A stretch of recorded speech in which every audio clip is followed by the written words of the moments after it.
You're watching Worldview 2, built on the 35 years of Worldview books, documentaries, research, high-profile interviews, and the radio and television broadcasts of Brannon House.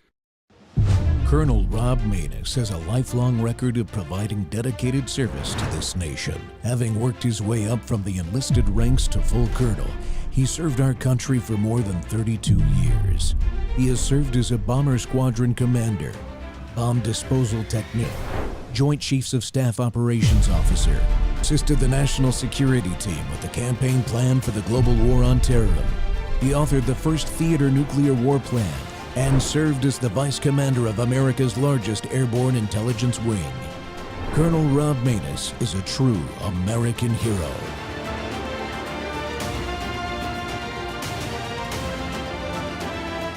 This is Rob Maness Live.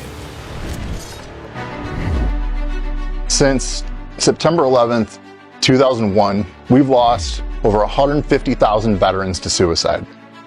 That's not just a statistic. That's 150,000 brothers and sisters who carried the weight of service only to face their darkest battles alone on home soil. What's even more troubling is the approach we've taken to address this crisis. We're looking at a system that often responds to mental health struggles by prescribing medications that, of all things, can increase the very thoughts we're trying to combat. Think about that for a moment. We're giving our veterans who may already be wrestling with suicidal thoughts medications that list suicidal ideation as a potential side effect. This isn't just counterintuitive. In many cases, it's outright dangerous. The Department of Veterans Affairs just released their 2024 suicide report. And behind the carefully crafted statistics and methodically chosen metrics, these harsh realities remain. Today, we'll hear from veterans working directly in this space who witness these challenges firsthand and are actively seeking solutions. We'll also hear the positions from veteran service organizations who are leading the conversations around this dialogue, and we'll conclude with insights from Congressman Mike Boss, Chairman of the House Veterans Affairs Committee, whose oversight role provides a crucial window into the policy shaping veteran mental health care in the United States. The message could not be clearer. What we are doing is not working. The status quo isn't just failing, it is costing lives. The numbers in this report, however they're presented, represent real people, real families, and real loss.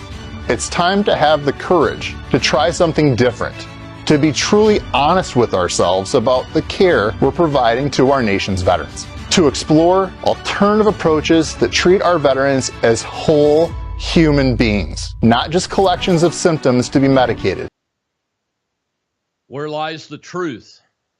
Ending veteran suicide. Welcome back to Transition Tuesday. The Rob Maness Show is live on Worldview Tube, X-Spaces Simulcast, Rumble, YouTube, Truth Social Plus, and Roku. And I've probably forgotten one. Well, you just saw that right there. That's the opening from today's guest's podcast. You can find it on YouTube, the Grunt Style Foundation. And it's titled Gaslighting America's Veterans, I believe. And all the clips today are from that show that I normally show a clip at the beginning of each segment. And the Department of Veterans Affairs released that 2024 report. I got a copy printed out of the findings, the second volume of it, that's a half an inch thick. They let it out a few weeks ago. And while there is a lot of information in the report, there really is. The bottom line is we are not adequately addressing this issue. In a press release, the Grunt Style Foundation is publicly calling for an immediate investigation into the U.S. Department of Veterans Affairs suicide prevention program spending and its effectiveness. And they're absolutely right. Let me just quote them. Quote, "The numbers don't lie, and neither will I. We're losing the battle while drowning in bureaucracy," said the president of the Grunt Style Foundation. Another quote, "Every day we lose 17 of our brothers and sisters to suicide. And that's not just a statistic. Those are our friends, our battle buddies, our family members. The VA's current budget allocates approximately $570 million just for suicide prevention initiatives. And yet the crisis continues to worsen," he further states. This is part of a larger $13 billion mental health budget that isn't delivering the results that our veterans and their families desperately need, close quote. Well, my guest today said those words. He's a co-owner of Grunt Style, a Marine combat veteran and entrepreneur, Tim Jensen. Tim started in 2013 with the company folding T-shirts for just over minimum wage. And today, he develops the brand as the chief brand officer of Grunt Style itself, but he also is the president of the board of directors of Grunt Style Foundation, which is their 501c3, focused on empowering veterans to create a better life for themselves and contribute to the community in which they live, not kill themselves. We're against that. And that's why I wanted him to come on the show this week. He's done a couple of other shows, did a big space last week with Shell and Chad Caton, who's a friend of our show and everything. But this is critically important that we continue to talk about this issue, and not just that, but get action on it. Tim Jensen, it's good to see you again, man. Welcome to the Rob Maness Show.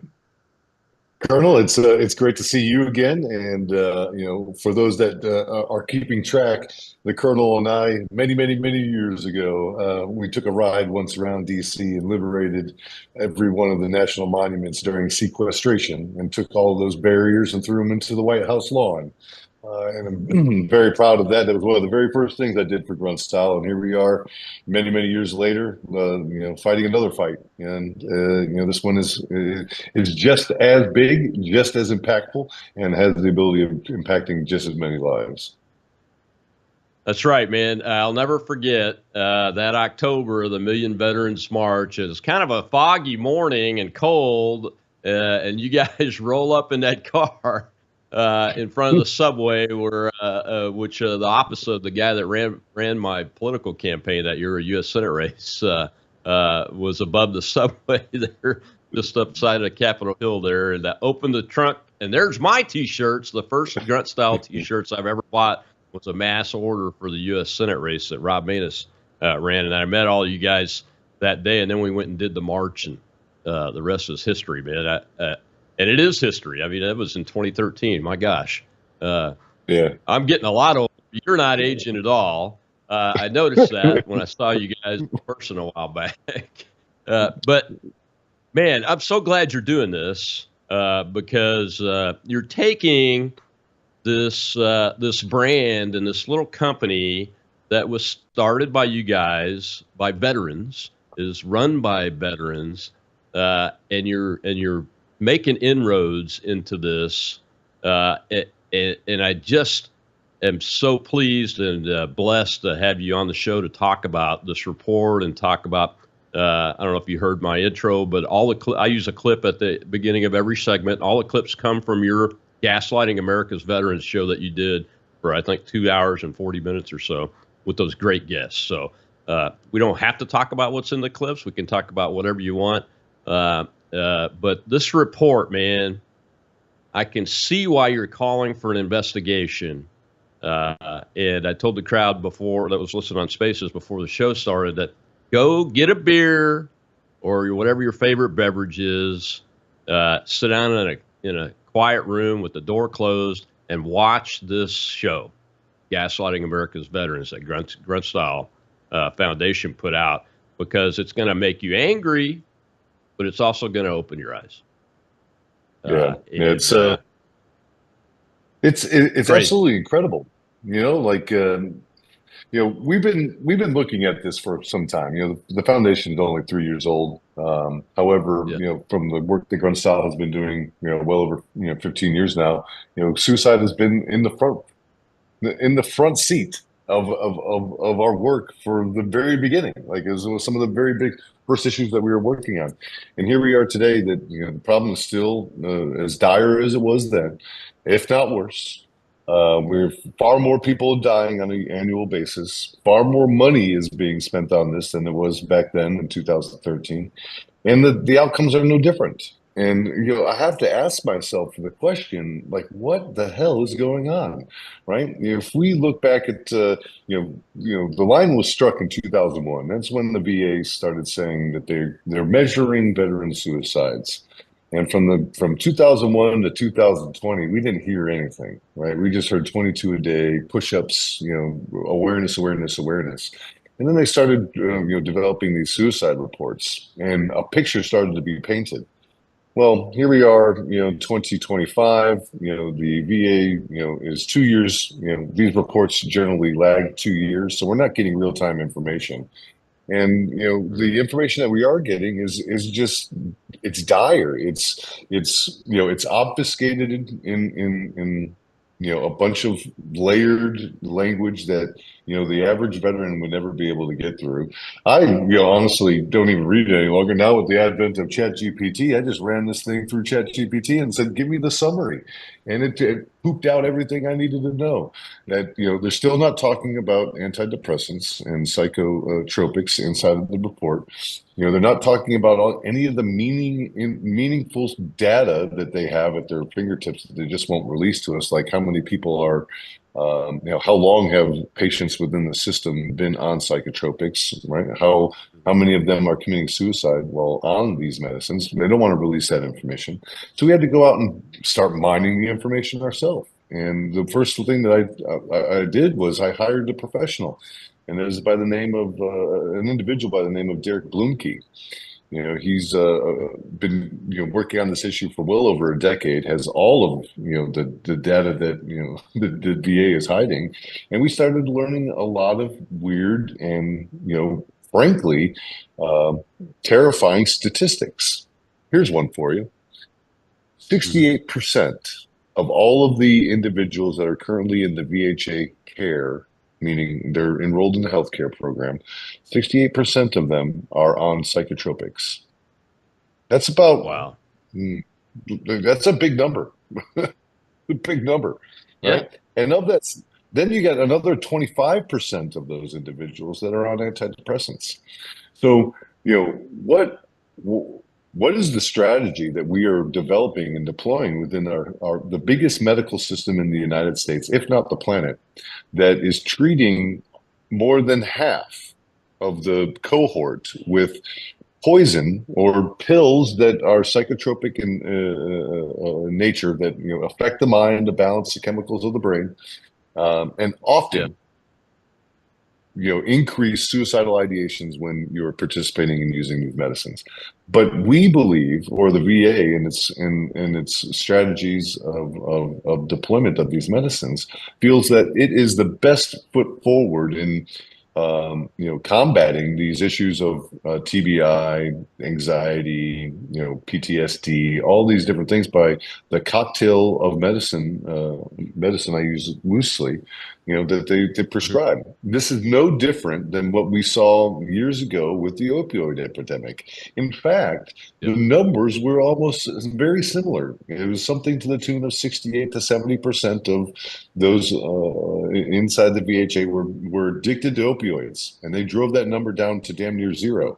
But they don't want to touch anything when it comes to the mental health of these individuals, and they just want to continue prescribing, medicines that, if you had a choice as a civilian, right, you could take the generic version, or you could take the preferred white label version, or the preferred version, right? Well, here's what the VA is doing, right? And I'll use trazodone as an example, right? They would rather deploy trazodone into the cohort rather than Ambien, its counterpart. With trazodone, you get a 61% higher rate of suicidal ideation in comparison to its counterpart, Ambien. Why do we not choose Ambien? Well, it's a bit more expensive, and we believe that the veteran isn't worth it. Like, what are we talking about? This is ridiculous. That's one of the problems with government health care. Look, I'm a VA patient. That's where I started a couple of years ago when I moved close to a VA facility under my primary care there. And that's one of the problems. Say that again. What's the name of that drug again? It's the generic of Ambien? Yeah, trazodone, the generic of Ambien. Widely prescribed within the VA, a 61% higher chance of suicidal ideation than its counterpart. But hey, let's keep issuing that out. And you know what? Let's do even one better. Let's pair it with another crazy psychoactive compound called Paxil or Zoloft, and then increase those percentage points. Like 10, 20 points. Yeah, exactly. Well, we got to take a commercial break, Tim. When we come back, we'll see another clip and everything. I think this one's from Nick Pomascano of Ranger Up, and we could discuss that. But I want to keep talking about these drugs and get some more of the names out, because I think every single one of them have at least some risk of increasing suicidal ideation. And it's linked to a number I think I saw, or a group of numbers I think I saw in this report, but I'm not sure. We'll be right back with Tim Jensen, the president of Grunt Style Foundation. We're talking veteran suicide and ending it. What really needs to be done. We'll be right back on the Rob Maness Show.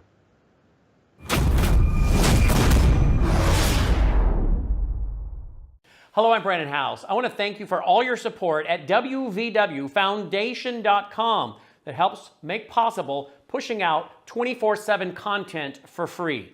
Without your support, we'd have to put it all behind a paywall. But thanks to you and your support through our foundation, we're able to push it out for free as a broadcast service and broadcast ministry of WVW Foundation.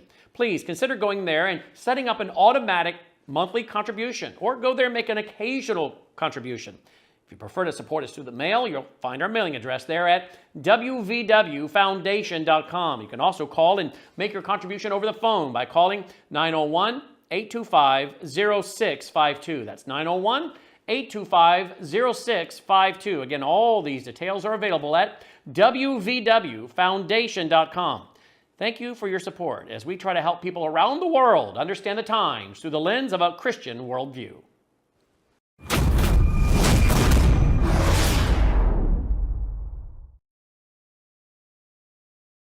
Not deployed have even higher suicide rates than veterans that have deployed, right? So we have to look at it differently. It's, the people tend to think, oh, somebody experienced some terrible thing in combat and they can't get over it. And while there are cases like that, it's very infrequent. Typically what happens, you get out of the military, you lose purpose. You no longer have a tribe around you. Maybe you're on pain meds for some injury. Maybe you're on psychotropic drugs for depression as a result of not having purpose and tribe when you get out. Maybe you're going through a divorce. Maybe you're drinking too much, because let's face it, we all know that that's something that happened.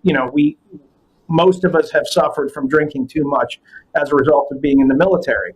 And you stack that on top of all of these other problems, and it creates this kind of like maelstrom of, there's no way out. I can't see a path forward. And any of those factors by themselves are enough. But, there are people that don't have jobs, just went through a divorce, they're on pain meds or they're on psychotropic drugs, and they're like, what's the point? It's also, there's a little bit of it like the scene from First Blood, where you're like, in the military, I had all this responsibility, even if you got out as a team leader or a squad leader, like, it's like you were in charge of a lot of people in a very important setting. And now it's like, you can't get a job in something you look at and you go, man, I could easily do that. Now, this isn't most people. Veterans significantly outperform all cohorts in compensation, in entrepreneurship, and levels of happiness. But the small group of people that kind of don't, click right away end up in this. Welcome back to the Rob Maness Show. It's another Tuesday, and we're actually talking about the transition because we have a new Secretary of the Department of Veterans Affairs, Air Force and Navy veteran, Colonel Chaplain Doug Collins is now in charge of the organization of the Trump administration. And I know him. He's got a good heart. My guest today is Tim Jensen, who has called for an investigation by the VA of their suicide prevention programs and all the funding. Where's it going? $13 billion, folks. $13 billion, $500,000 just for outreach and everything. And Tim, welcome back.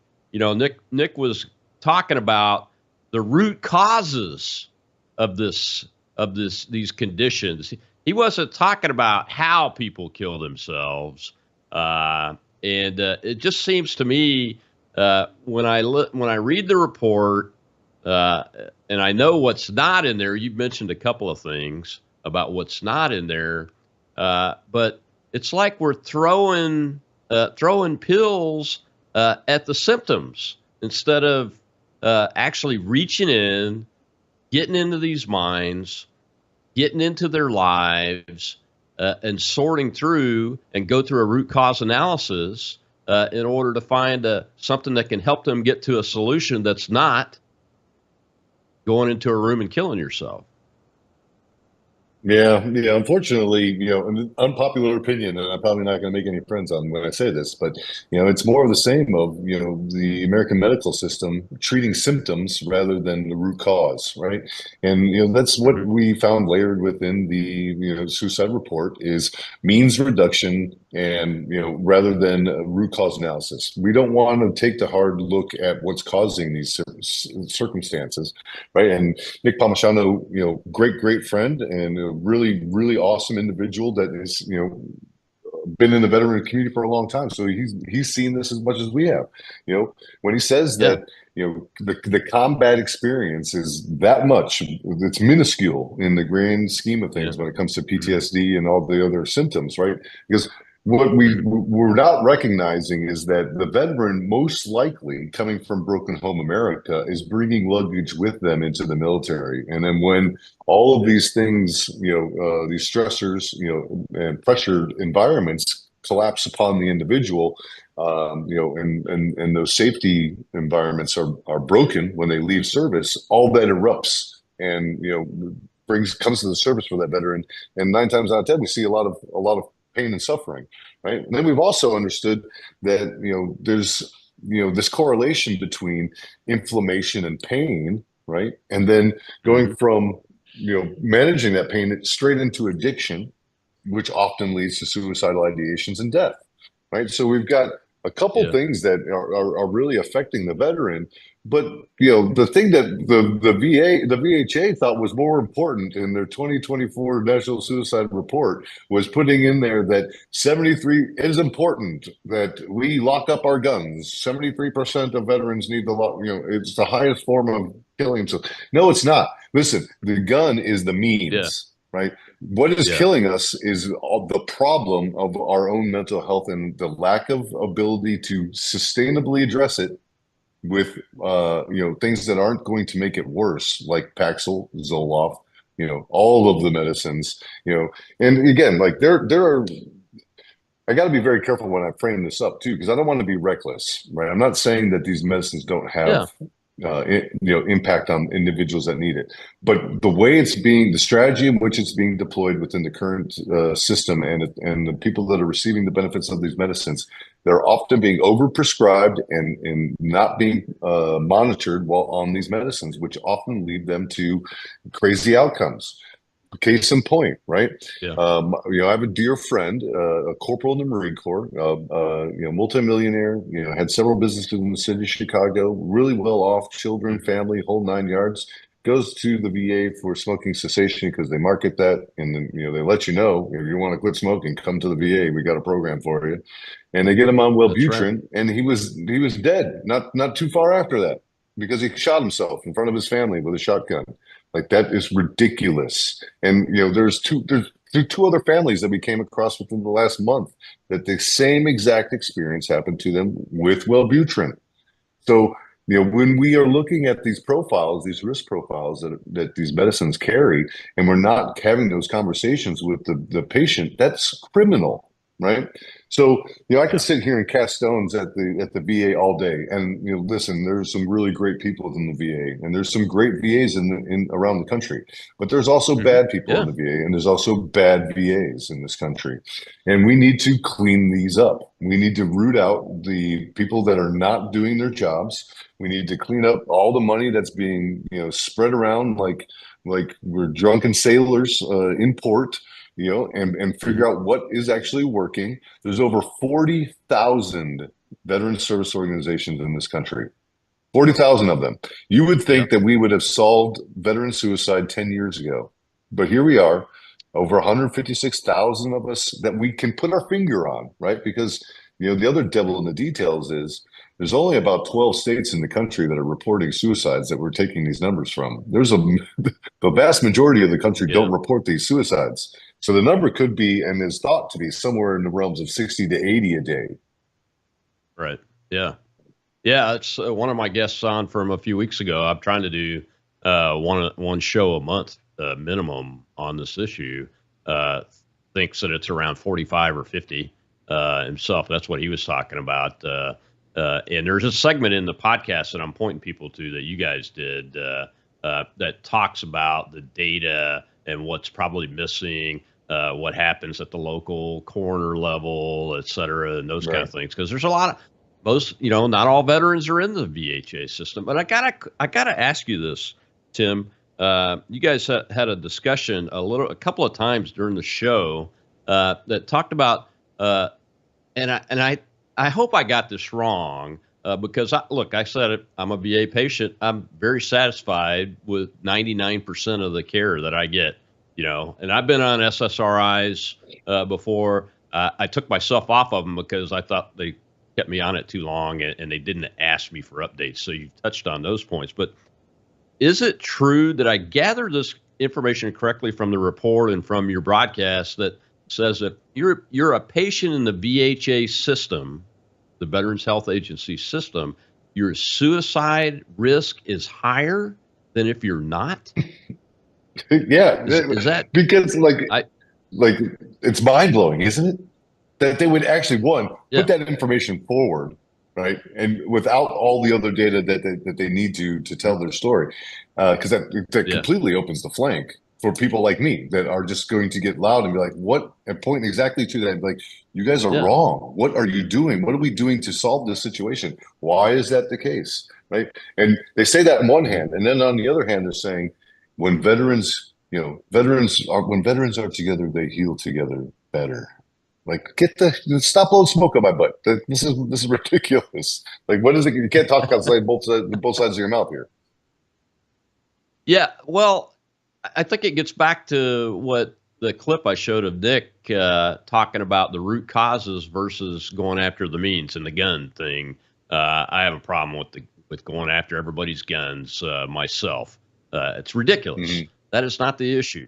The issue is the root causes, and that little saying that they have veterans are better together and all that stuff. If they were treating the issues of the root causes from that perspective, I think that we'd be making some headway on this and probably on our way to winning the battle. I think so. But then, I take that big step back, Rob, and I look, I look at things that are working. HBOT, hyperbaric oxygen therapy. VA doesn't want to touch it, right? They don't even want to get near it, right? And it blows my mind. North Carolina just came out with their 3-year study, and this is mind-blowing stuff, right? 3-year study, 144 individuals went through the program, and here's what they figured out. And we've been talking about this for quite some time. They figured out that inflammation causes pain causes addiction, addiction causes death or suicide. Hey, mind-blowing. Wow. God, how many millions of dollars did we spend to figure that one out, guys? But most importantly, here's what we did figure out, is that if you follow that line, right, and you start treating some of these pains and inflammations with hyperbaric, pressurized oxygen, APA of 1.5 or higher, you are starting to reduce inflammation, which reduces pain, which reduces the patient's desire for pain medications to mask the pain, which leads to addiction, right? So all of that, they figured out that hyperbaric chambers for soft tissue regeneration, neuroplasticity, and things of that nature, 57% reduction in suicide ideation. But the VA doesn't want to deal with that. They don't want to touch it, right? No, talk therapy. We want to talk it out a little bit more with you guys because that's working. Yeah. Yeah. And unfortunately, I got I got to take another break, but I want to talk some more about HBOT because I've been working in that area too for many, many years. And I'll tell you about a doctor that I met. But I've met an Army TBI PTSD combination officer that was completely turned around by HBOT, and the VA will not support this treatment to counter suicide and counter mental health issues and those kind of things. We'll be right back with Tim Jensen of the Grunt-Style Foundation, and we're talking about winning the war against veteran suicide and ending this. That's what's got to be done. We'll be right back.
I want to say something about like our suicide prevention efforts also. When we teach veterans, if you go report suicidal thoughts or behaviors to your medical provider, you're going to lose your rights, you're going to lose your gun rights, we're going to put you in a psych ward and give you meds.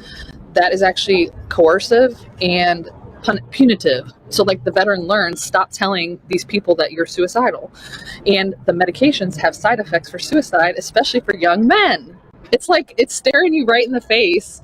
So the question I have to ask after reading both reports, the whole thing, was there's been a rise in suicide. We have not done a good job. So you have to look at the prevention efforts, and all the money VA is spending is not working. It's not. Okay, that's it, bottom line. Welcome back to the Rob Maness Show. And my guest today is Tim Jensen, the chairman of Grunt-Style Foundation. And they're on a path to help the VA understand what needs to be done. And we all are joining them, quite frankly. I will go anywhere. Secretary Collins or any of the people that work for him, I will pay for my own way to come talk to you, to bring people to you that know what's going on. And Tim, we were talking about hyperbaric oxygen therapy before. 9 years ago, I met Dr. Paul Harsh from New Orleans, who has been working HBOT therapy, and he treated a West Point Army professor that had gone into combat, got a TBI, had PTSD, couldn't teach anymore. I think this gentleman was out of Iowa, and he brought him down to New Orleans. That's how I met him. I lived north of Lake Pontchartrain in those days instead of on the beach in Mississippi.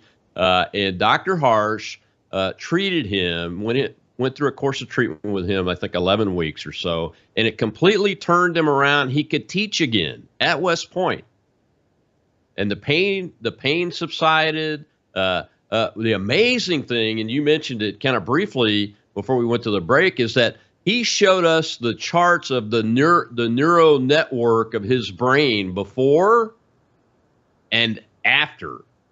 And the material, actually, the human body actually started generating new neural pathways in his brain. And I think that's what does it for you. And Dr. Harsh went to the VA. The VA wouldn't listen for years and years and years. I don't think they still approve paying for HBOT therapy for PTSD and especially TBI and PTSD combination. It worked very effectively. I met this guy, and it was amazing seeing the videos of him beforehand and then talking to him afterward. Yeah, it's The only way I could put it, that makes sense to me, it's magic. It really is. There is certainly science behind it, and that speaks to all of the positive things that come from it. The thing that's disappointing is that we're 60 years behind on this modality of treatment, right? It has been pushed away in the closet for quite some time. It wasn't until the sports medicine was getting desperate and trying to figure out CTEs that it started making a reemergence back into the medical field. I mean, it wasn't, I remember as a kid when Michael Jackson, you talk about Michael Jackson and hyperbaric chambers, it was like, make fun of it, but, not really having an understanding of what it was. Here we are today, and it's saving people's lives. It's rebuilding great brain matter. It is, saving lives of people with diabetic foot ulcers, right? But within the VA, they don't want to have anything to do with it. Dr. Robert Beckman, a member, a very esteemed individual that has been working with the within HBOTs for nearly 3 decades, has shared some really interesting information with us. He's an advisor on the Grunstyle Foundation for our HBOT program, and he shared with us that nearly 1 million patients inside the VA have died because of inaccess to hyperbaric chambers for diabetic foot ulcers. So think about that. Nearly 1 million veterans have died in the VHA because of not having access to hyperbaric chambers and therapies that would have saved their life. Saved their life, period. Yeah. Right? This is criminal. That's like, tragic. I don't understand it. Right? So what we've been doing from the Grunstyle Foundation and understanding the power of this stuff is, we empower the veteran for their own ability to take their healthcare into their own control. So we have partnered with a company that delivers these hyperbaric chambers to your home. And we are providing collapsible 1.3 to 1.5 ATA home units with condensers, oxygen condensers, everything you need to do all the dives that is required to get you back into a homeostasis that your body is reading perfectly, right? And generally what we see is it takes about 60 to 80 dives in these units in the privacy of your own home to get there. The benefit of that is if you were to go out into the public to do this, it costs anywhere between $150 to $400 a session, right? And it takes generally about 40 to 60 dives to see results of this style of therapy. And it's not often covered by insurance. So that's why this stuff is just like out of reach for so many people, and it has the ability to cure so many people, and it's just maddening to me. Oh yeah, here's a little tidbit for you. I found out that I go to the Biloxi VA facility. They actually have an HBOT capability there, but they won't use it for TBI. They won't use it for TBI or PTSD. So that put that in your pipe and smoke it. And it can't be about the money, man. I mean, look, we're spending $13 billion on it. So, I mean, somebody thinks veterans and their families are worth it. That is a lot of money. It's like this Doge thing. It's a matter of how is the money being spent. And that's why when I saw that you put your press release out and you guys are calling for Secretary Collins to do an investigation on this expenditure, that's exactly what needs to happen. Because think about it. If I can put an HBOT device in every veteran's home that needs it, if you guys can do it, certainly we have the money to do that right here. Why can't we do that? No more excuses. That's kind of where I'm at on this is no more excuses because, and here's why we're talking about this, folks. If you go get this report, you can pull it down. If you're a data person at all, you can understand some of the big picture stuff in here. Since 2001 to 2022, male veterans, suicide risk increased 65%. 65% increase for veteran males, if I read it correctly. You know that the other number that jumped out at me for males was veteran males at 34.7% rate, non-veteran males 17.1% rate. I think it was in 2022, if I remember. There's a lot of numbers and a lot of graphs in this stupid report. I shouldn't say stupid report. Look, this is worth. It needs to be better, but it's useful in its own way for what it doesn't have in it and what it does have in it. And that, think about that: 34.7% versus 17.1% for males. That's more than double the rate for veterans. That's why we've been talking about this for years and years and years and years now. I think the first issue I ever talked about in a veterans group was 22 a day within less than 6 months of retiring after 32 and a half years in the service. The last thing that I did, Tim, one of the last things I did in command, I was a wing commander, kind of like a regimental level commander and a base commander, was have to talk to the mom of a young guy that committed suicide. And I wanted to just bring this out real quick and say what Nick was saying about the non-combat piece to this is true. The first question I asked was, this young man ever deployed to combat? And he wasn't. He was actually about to be forced out, and he had come from this broken home environment that we were talking about. And one of the things that triggered him to do it, and he didn't use a gun either, was having to go back to civilian society into that environment when he had had a taste of what the Air Force could do for him. So it's that data is correct. Absolutely. It's the people that join the military, largely fall into one big bucket, right? And and I hate to quantify it this easily, but most of the people that join the military are experience something that they saw or or happened to them, and they don't ever want to see it happen to somebody else. So they say, I'm going to stand up and be a force of good. Right, and they join the military for that very reason. And then when that mission is over and they return to the civilian world, there's nothing. There's no mission of goodness left out here other than maybe some 501c work that if you're really passionate, but ain't going to keep the lights on because you need a real job to live in this society. Like all that goes away, and then you fall into the granulars of trying to survive day to day, and then you fall into an addiction, and then the next thing you know, it's like it's not worth it anymore because I have no mission, I have no purpose, and I'm 32 years old, right? And nothing seems like it was when I was 26 years old around my bros, or all the people that relied on me, because those factors aren't there any longer. Then I look at just the spend, I take all that and then I look at all the spending that's going into it, right? And I look at certain line items, $40 million for, homelessness. Rob, if you gave me $40 million right now, I would solve this country's homelessness tomorrow. Yeah. Period. For the veterans, we'd be done, right? Yeah. It's like, well, what are we talking about? Exactly. This is every year they give this money out and nothing's changing.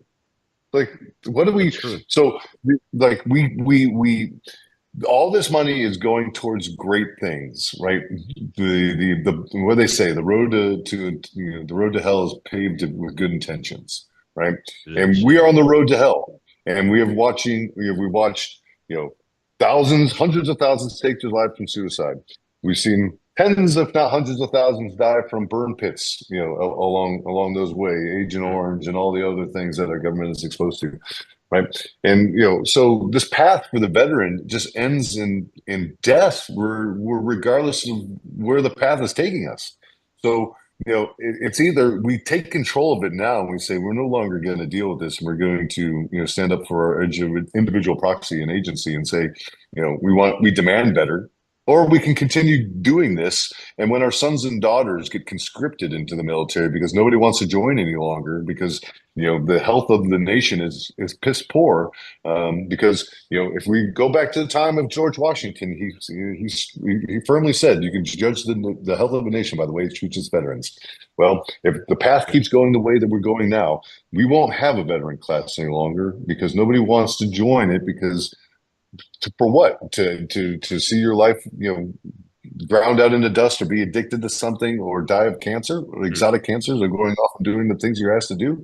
Like nobody's going to want to do that any longer. And you can talk to the youngest group of Americans today, outside of this bump in, patriotism that's happening, respectively, before that, nobody wanted to join the military, and it was reflective in the recruiting numbers.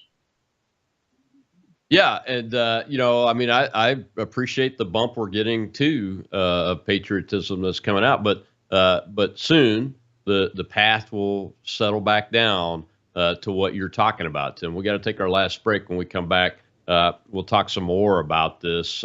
I want to talk about where the money is going and how we can make recommendations to Secretary Collins about this issue, because we can spend billions on our veterans, but we still can't say we're taking care of them because we're not winning on this issue. It's getting worse every single time I look at it. We'll be right back with Tim Jensen of Grunt Style Foundation.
So it depends on how you talk about the amount of money that goes to suicide prevention, right? Because structurally the VA, the Office of Suicide Prevention is housed in the VHA in the Office of Mental Health, right? So institutionally, they look at this problem as a mental health problem, which is why evidence-based therapy is their traditional modalities to solve the problem, right? Less than 50% of veterans are enrolled in VHA healthcare, maybe right around 50%. Even less use the VA on a recurring basis, right? And there are probably a bunch of different reasons veterans don't use VA. They may have private health insurance, TRICARE, any different distrust of the VA may be a factor.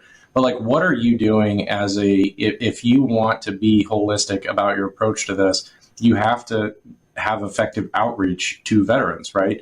And the VA's budget for suicide prevention outreach specifically is roughly, I think, $570 million per year, which is less than 0.1% of their entire budget. And most of that outreach goes to the Veteran Crisis Line.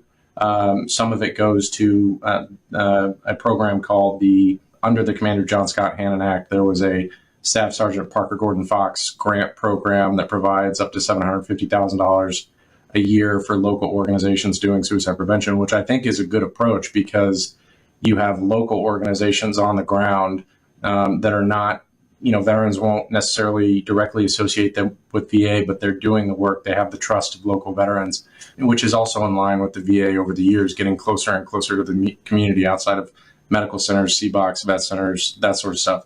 I've never met a veteran that said, "Oh, I saw a Choose VA advertisement at a hockey game," or something like that, and that's what made me decide to go use VA or call the Veteran Crisis Line or something like that. Welcome back to the Rob Maness Show. It's Transition Tuesday, and we are seeing the VA leadership is changing before our very eyes. But we've got this report from 2024 that is talking about, once again, the rise in veteran suicide. We have not made a dent in the rates. We have not made a dent in anything when it comes to this, other than we keep giving drugs and the approach we're taking is not being effective. And my guest today is Tim Jensen. He's the president and chairman of the board of the Grunstall Foundation, and they are working this issue hard. Yeah. And let me go over to our space audience and you guys mute your mics, please. We're getting some feedback from the live audience right now. So what's happening is all this money's being spent to very little positive effect in making a dent in these numbers, Tim. That was Cole Lyle of the American Legion in the clip there from you guys' show, Gaslighting the American Veteran, talking about this report. The interesting thing that he said was at the very end that caught my attention why I used the clip. I've never heard a veteran say, I saw this TV ad, and this is why I called the Veterans Crisis Line, or I chose to go to the Veterans Healthcare system. And he's right. He's right. I have never met a veteran, and we're probably spending $500 million a year on things like TV ads when it comes to that.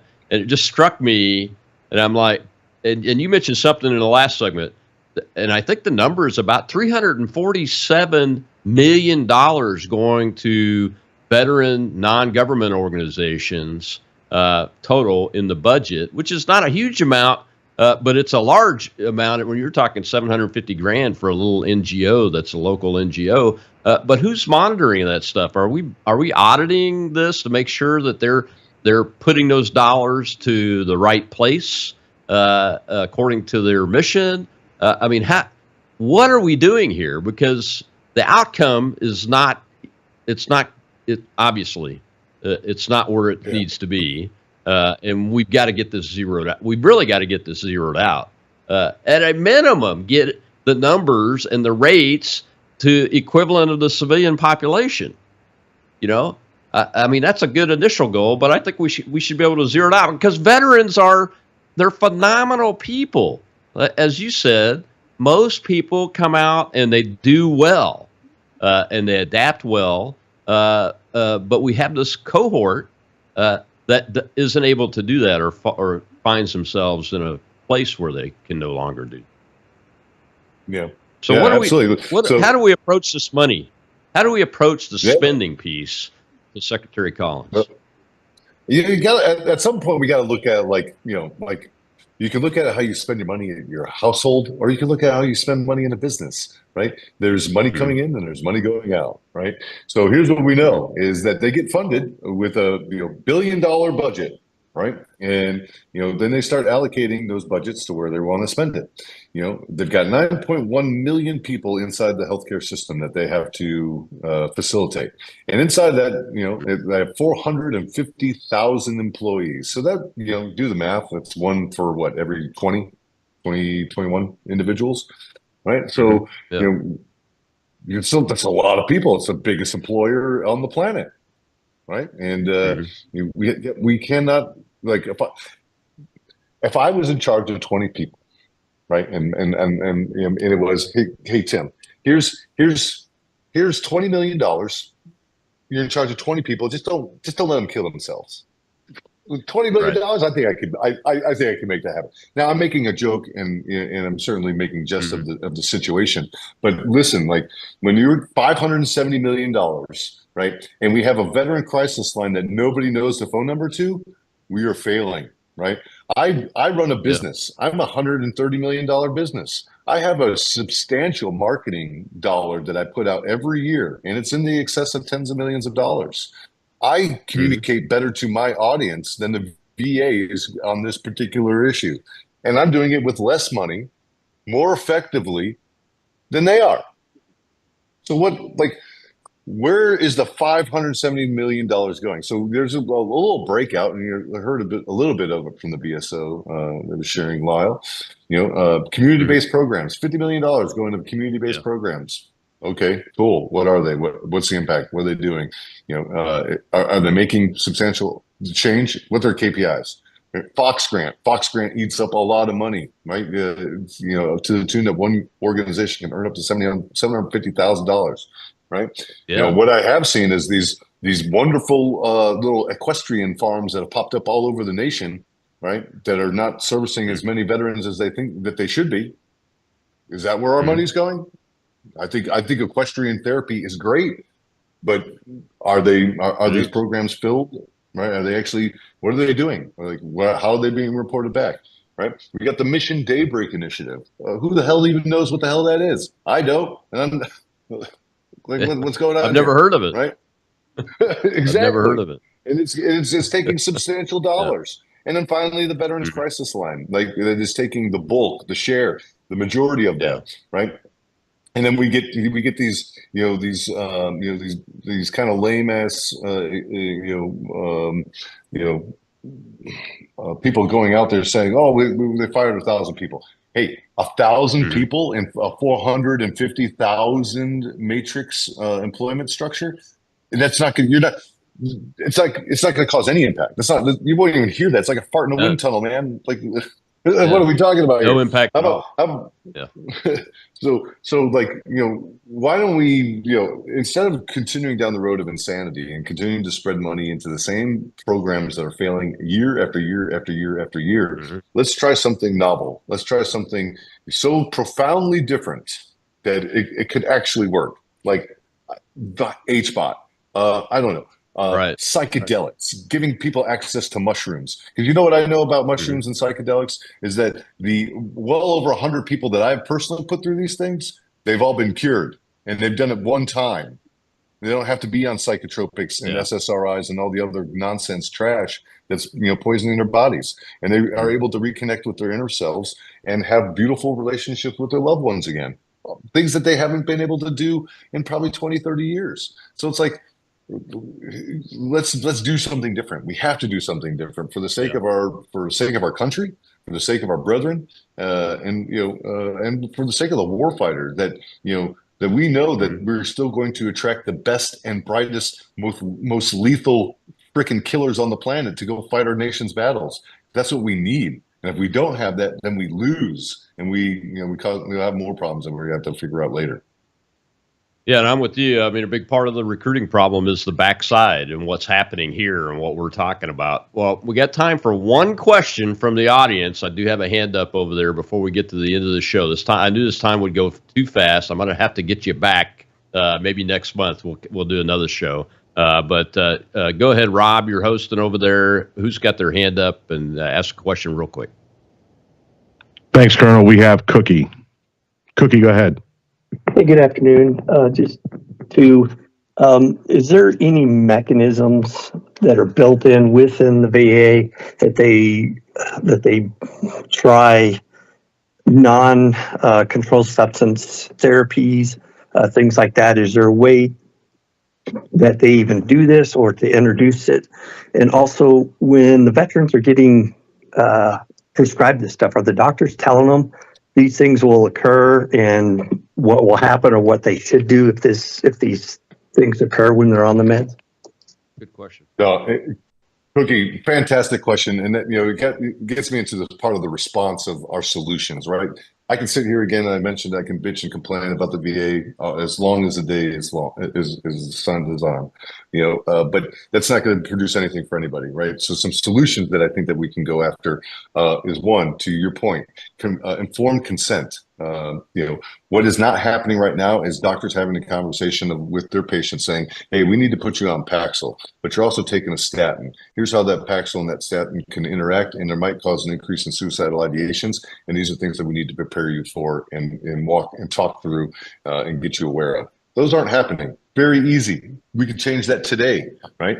The second thing that we want to implement is the Maudsley's prescribing methods and guidelines, right? Right now, there's no prescribing guideline that is being followed with these medicines in the programming. So people can stop today on their medicine and have to go through all of the the wickedness that follows with that, because there is a downturn that the individuals go through weaning off of this medicine, right? So we want a proper prescribing guideline followed, and then we want publicly to release all the collected data on the suicides that are being held within the organization that we know exist, we know that are being collected and just not being shared. So those are the three solutions that we have. Now, in terms of your question about access on some of these alternative modalities, you have to jump through hoops to get the HBOT, right? You really do, but it is accessible. Like ketamine, there are places, VAs across the country that are administering ketamine. It is another difficult path to take, but they are there. Right. And I recommend either one of those as alternative modalities that, are different than the status quo of what we're seeing today and are providing positive outcomes for the veteran. Well, thank you so much, Tim. Folks, you can find Tim on X at GruntStyle1SG. We appreciate you, brother. Keep up the fight. Anything I can help with, all you got to do is call me. You got my number and everything.